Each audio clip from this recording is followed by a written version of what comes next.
7 जनवरी यानी आपसे 3 दिन बाद क्राइमिया के उत्तरी हिस्से पर नई मिलिट्री यूनिट तैनात की गई है।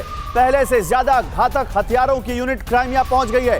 यूक्रेन का दावा, क्राइमिया से खरसोन तक तैनाती बढ़ा रहा है रूस। तो रूस ने अब क्राइमिया के पास अपनी एक नई यूनिट भेजी है और 7 जनवरी के बाद बहुत बड़ा हमला करने वाला है रूस यूक्रेन पर। पहले से ज्यादा घातक हथियारों की यूनिट क्राइमिया पहुंच चुकी है। प्लान सी पर काम करेंगे पुतिन।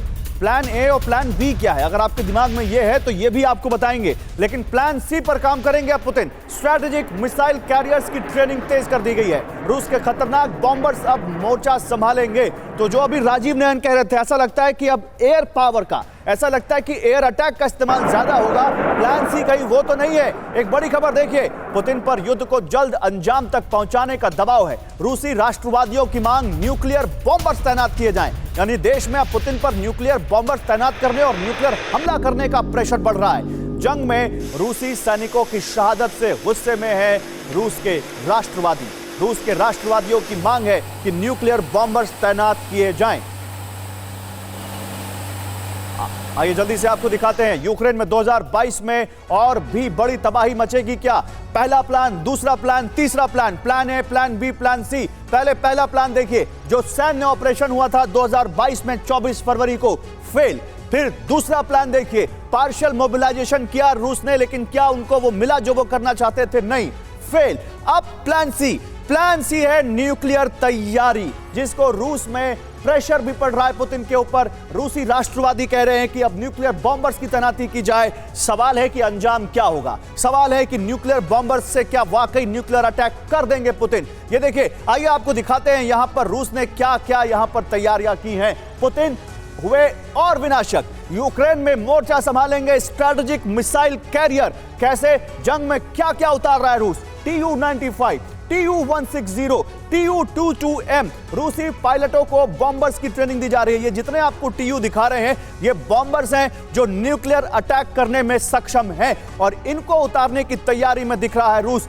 रूसी पायलटों को बॉम्बर्स की ट्रेनिंग दी जा रही है। आशीष, थोड़ा और जानकारी हमारे व्यूअर्स को इनके बारे में दीजिए आप। ये क्या है और इनसे क्या फर्क पड़ जाएगा अगर ये तैनात हो जाते हैं तो? इनमें से अधिकतर Tu-95, 160, Tu-22M, ये अधिकतर आपको एंजल्स एयरबेस पे दिखाई देंगे और वहां पर इन्हीं बॉम्बर्स को न्यूट्रलाइज करने के लिए, या फिर आप ये कहिए कि डैमेज करने के लिए रादर, लगातार जो ड्रोन अटैक देखने मिलता है, हमें अब तक 3 से 4 ऐसे हो गए हैं। यूक्रेन से ड्रोन आता है या फिर रशिया के अंदर से ही आता है, लेकिन यूक्रेनी ड्रोन होता है और एंजल्स एयरबेस पर अटैक करता है। यही 3 है। इससे आपको अंदाजा लगेगा कि ये कितना इंपॉर्टेंट है रशिया के लिए। लेकिन ये क्या इस्तेमाल यूक्रेन के खिलाफ किया जा सकता है, उसके चांसेस बहुत कम है, क्योंकि ये बहुत ज्यादा तबाही के लिए होता है, लॉन्ग रेंज होता है, बहुत ऊंचाई पर उड़ते हैं, बहुत हैवी वेपन्स लेके जा सकते हैं और इसीलिए इनका नाम बॉम्बर्स, ये बॉम्बर्स कैटेगरी में होते हैं। ये नॉर्मल फाइटर जेट्स नहीं है, ये ट्रांसपोर्ट एयरक्राफ्ट नहीं है, ये ज्यादातर मैसेजिंग, इस तरह के 3 और भी कुछ एयरक्राफ्ट इसके वेरिएंट्स हैं